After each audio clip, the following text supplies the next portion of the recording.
Edward of Woodstock, the Black Prince. A name whispered with reverence and fear, a name that echoed through the halls of power and the fields of battle. Welcome to Cryptic Mystic Vault, where we dive deep into the hidden history of human civilization. Born in 1330, he was heir to the most powerful throne in Christendom, the son of King Edward III of England.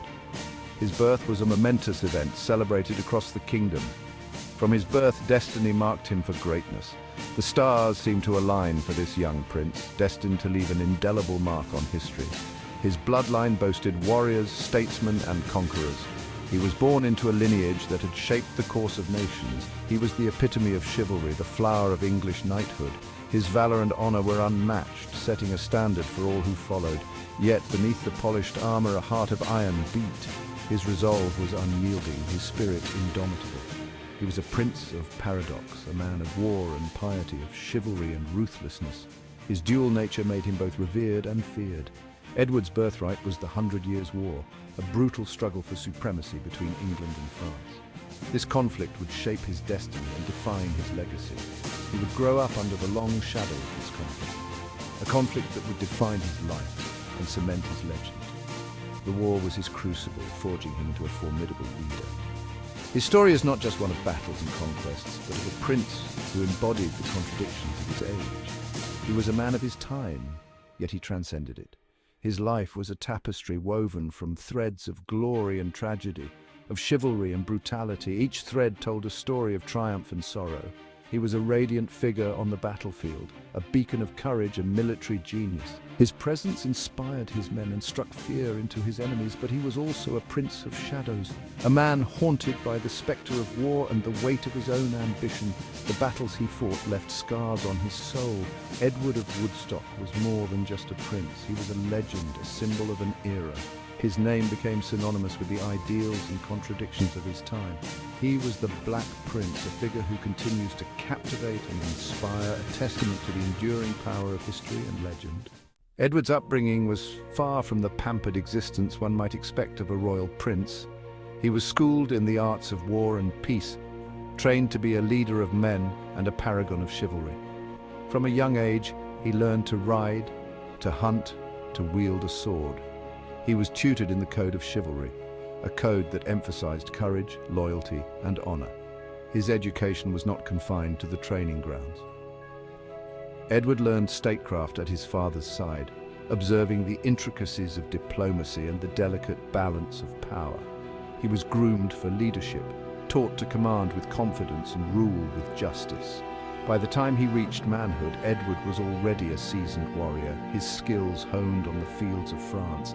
He had witnessed firsthand the horrors of war, the clash of steel, the cries of the wounded, the stench of death. These experiences, far from breaking him, forged him into a formidable soldier, a leader who inspired his men with his courage and determination. He was more than just a prince, he was a warrior, forged in the fires of chivalry, ready to carve his name into the annals of history. The Battle of Crécy in 1346 marked Edward's entrance onto the world stage, a moment that would be remembered for centuries. At the tender age of 16, he led the vanguard of the English army, facing off against a much larger and more experienced French force. The battle raged on, a maelstrom of steel and fury, with every clash of swords echoing the determination of the young leader. Edward, undaunted by the overwhelming odds, fought with the ferocity and skill of a seasoned warrior, his presence inspiring those around him. His courage and leadership shone through the chaos, rallying his men and driving back the relentless French onslaught with sheer determination. The English longbow proved its worth that day, decimating the French ranks and turning the tide of the battle in favor of the English. Crécy was a stunning victory for the English, a testament to Edward's tactical acumen and the prowess of English arms, forever changing the course of history. Poitiers, a decade later, cemented Edward's reputation as a military genius, further solidifying his legacy. Once again, he faced a numerically superior French army, undeterred by their overwhelming numbers. Once again, he led from the front, his black armor a beacon amidst the carnage, a symbol of hope and strength for his men. The battle was a brutal affair, a desperate struggle for survival, with every soldier fighting for their lives. Yet Edward remained undeterred, his courage unwavering, his resolve unbreakable. With tactical brilliance, he outmaneuvered the French, leading his troops to a decisive and resounding victory. He captured the French king, a feat that sent shockwaves throughout Europe, altering the balance of power. Poitiers was more than a military victory. It was a testament to Edward's strategic mind, his ability to outthink and outmaneuver his opponents, securing his place in history as one of the greatest military leaders of his time. Edward of Woodstock's life was inextricably intertwined with the 100 Years' War, a conflict that spanned over a century and reshaped the medieval world. He was not merely a participant in this protracted conflict, he was one of its primary architects, a key figure whose strategies and decisions left an indelible mark on history. His military victories, particularly at Crécy and Poitiers, were not just battles won. They were pivotal moments that shaped the course of the war, securing English dominance for a generation and altering the balance of power in Europe. Edward's impact, however, extended far beyond the battlefield. His influence was felt in the halls of power and the courts of Europe. As the Prince of Aquitaine, a large swathe of land in southwestern France, he proved to be an able administrator, demonstrating a keen understanding of governance and statecraft. He understood that military victories were fleeting unless accompanied by effective governance, and he worked diligently to ensure that his conquests were not in vain.